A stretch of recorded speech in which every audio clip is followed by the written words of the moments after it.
ಬದಲು ಕುರಿತು ಬಹಿರಂಗ ಹೇಳಿಕೆಗೆ ಸದ್ಯಕ್ಕೆ ಬ್ರೇಕ್ ಹಾಕ್ತಾ ಇದ್ದೀವಿ ಅಂತ ಹೇಳ್ತಾ ಇದ್ದಾರೆ. ನಾವೆಲ್ಲ ಸಿದ್ದು ಕೈ ಬಲಪಡಿಸಬೇಕು ಅಂತ ಡಿ.ಕೆ. ಶಿವಕುಮಾರ್ ಅವರು ಹೇಳ್ತಾ ಇರೋದು.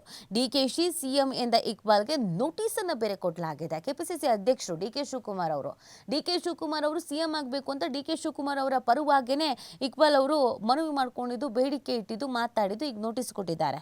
ಏನಂತ ಹೇಳಿದ್ದಾರೆ ಅಂದ್ರೆ, ಎಐಸಿಸಿ ಪ್ರಧಾನ ಕಾರ್ಯದರ್ಶಿ ರಣದೀಪ್ ಸಿಂಗ್ ಸುರ್ಜೇವಾಲಾ ಅವರು ಪಕ್ಷ ಸಂಘಟನೆ ವಿಚಾರವಾಗಿ ಶಾಸಕರೊಂದಿಗೆ ಮಾತುಕತೆಯನ್ನ ನಡೆಸ್ತಾ ಇರುವಂತ ಹೊರತು ಮುಖ್ಯಮಂತ್ರಿ ಬದಲಾವಣೆ ಅಥವಾ ಸಚಿವ ಸಂಪುಟ ವಿಸ್ತರಣೆ ಕುರಿತು ಅಲ್ಲ, ನಾಯಕತ್ವ ಬದಲಾವಣೆ ಕುರಿತು ಯಾರೂ ಬಹಿರಂಗವಾಗಿ ಮಾತನಾಡುವಂತಿಲ್ಲ. ನಾವೆಲ್ಲರೂ ಸಿದ್ದರಾಮಯ್ಯನವರ ಕೈಯನ್ನ ಬಲಪಡಿಸಬೇಕು ಅಂತ ಡಿಸಿಎಂ ಡಿ.ಕೆ. ಶಿವಕುಮಾರ್ ಅವರು ಹೇಳಿದ್ದಾರೆ. ಡಿ.ಕೆ. ಶಿವಕುಮಾರ್ ಅವರು ಇಲ್ಲ, ನಾವೆಲ್ಲ ಸಿದ್ದರಾಮಯ್ಯನವ್ರ ಪರವಾಗಿರಬೇಕು, ಅವ್ರ ಕೈಯನ್ನ ನಾವು ಬಲಪಡಿಸಬೇಕು, ಅಧಿಕಾರ ಎಲ್ಲ ಬದಲಾವಣೆ ಅದೆಲ್ಲ ಇಲ್ಲ ಅಂತ ಹೇಳೋದ್ರ ಮುಖಾಂತರವಾಗಿ ಯಾರು ಡಿ.ಕೆ. ಶಿವಕುಮಾರ್ ಅವ್ರ ಪರವಾಗಿ ಮಾತನಾಡಿದ್ರು ಅವರಿಗೆ ಇವರೇ ನೋಟಿಸ್ ಕೊಡುವಂಥ ಕೆಲಸವನ್ನು ಮಾಡಲಾಗಿದೆ. ಅಂದರೆ ಈ ಮುಖಾಂತರವಾಗಿ ಆ ಥರದ್ದೇನೂ ಇಲ್ಲ, ಕಾರ್ಯಕರ್ತರು ಪ್ಯಾನಿಕ್ ಆಗೋದು ಬೇಡ, ಅಥವಾ ರಾಜ್ಯದ ಜನತೆ ಈ ಸರ್ಕಾರದ ಕತೆಗೆ ಏನಾಗುತ್ತೋ ಅಂತ ಯೋಚನೆ ಮಾಡೋದು ಬೇಡ, ನಾವೆಲ್ಲ ಒಗ್ಗಟ್ಟಾಗಿದ್ದೀವಿ, ನಾವೆಲ್ಲ ನಾರ್ಮಲ್ ಆಗಿದ್ದೀವಿ ಅಂತ ಡಿ.ಕೆ. ಶಿವಕುಮಾರ್ ಅವರು ಹೇಳುವ ಪ್ರಯತ್ನದ ಹಾದಿಯಲ್ಲಿದ್ದಾರೆ.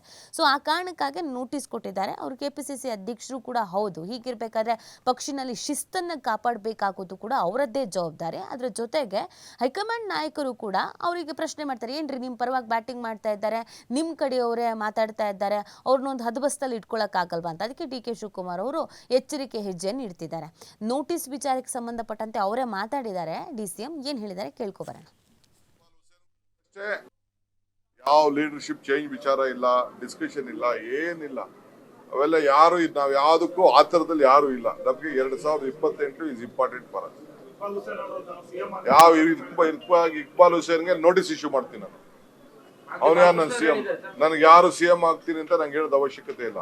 ಇವತ್ತು ನಾಳೆನೆ ಅವ್ನಿಗೆ ನೋಟಿಸ್ ಇಶ್ಯೂ ಮಾಡ್ತೀನಿ. ಇಕ್ಬಾಲ್ ಬಾಲಕೃಷ್ಣನು ಹೇಳೋದು ಬೇಡ, ನನಗೆ ಯಾರು ಅದೆಲ್ಲ ಬೇರೆ ವಿಚಾರ. ಪ್ರೆಸ್ ಮುಂದೆ ಯಾರು ಹೋಗ್ಬಾರ್ದು. ನಾನು ಹೇಳ್ತಾ ಇದ್ದೀನಿ, ನೋ ಪ್ರೆಸ್. ಇಕ್ಬಾಲ್ ಹುಸೇನ್ಗೂ ಹೇಳೋದಷ್ಟೇ, BC ಪಾಟೀಲ್ಗೂ ಹೇಳೋದಷ್ಟೇ, ಯಾರು BR ಪಾಟೀಲ್ಗೂ ಹೇಳೋದಷ್ಟೇ, ಬಾಲಕೃಷ್ಣ ಹೇಳೋದಷ್ಟೇ, ಯಾರು ನನಗೆ ಬೇಡ, ಅವಶ್ಯಕತೆ ಇಲ್ಲ. ಮುಖ್ಯಮಂತ್ರಿಗಳು ಸಿದ್ದರಾಮಯ್ಯನವರು ಇದ್ದಾರೆ, ಅವ್ರ ಕೈ ಬಲಪಡಿಸೋದು ನಮ್ಮ ಸರ್ಕಾರ